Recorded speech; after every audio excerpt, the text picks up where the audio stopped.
Soki. True Blood, comme son nom l'indique, est une série sanglante. Elle met en scène des vampires, mais d'une manière originale, puisque ici, le vampire procède à un don de sang pour sauver Suki, l'héroïne humaine de cette série. Vite, buvez avant que la plaie se referme. Je veux pas devenir un vampire. Vous n'en serez pas un. Allez, buvez, vous voulez vivre ou pas?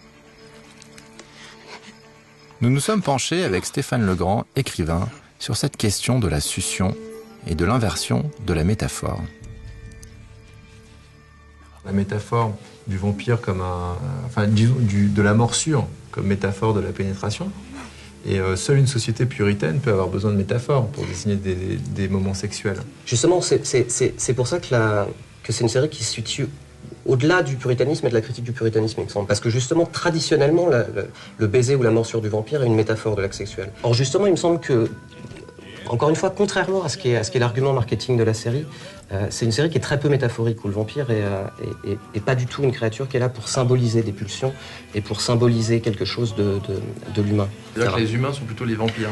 Et finalement, les humains sont beaucoup plus animaux que les vampires dans cette série.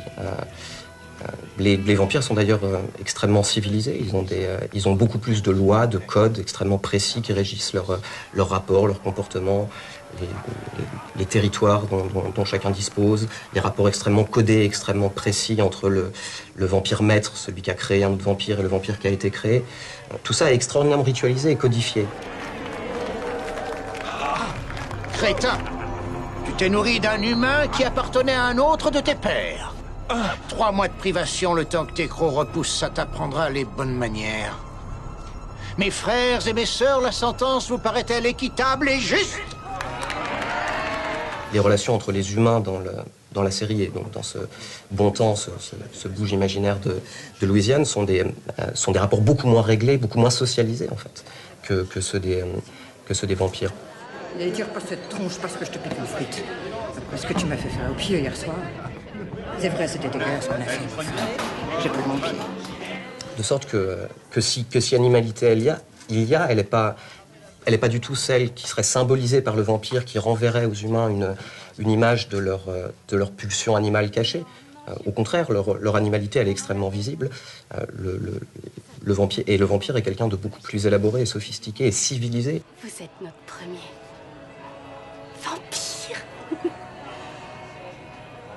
Ça se voit tant que ça? Moi, je l'ai vu à la minute où vous êtes entré.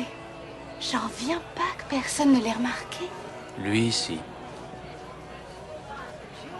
Oh, vous en faites pas, Sam est un mec cool. Il soutient activement la loi sur les droits des vampires. Un vrai progressiste.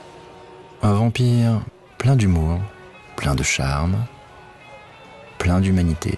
Sinon, vous buvez rien d'autre que du sang? Je ne bois que ça. Mais servez-moi un verre de vin rouge, ça me donnera une bonne raison d'être ici. D'accord.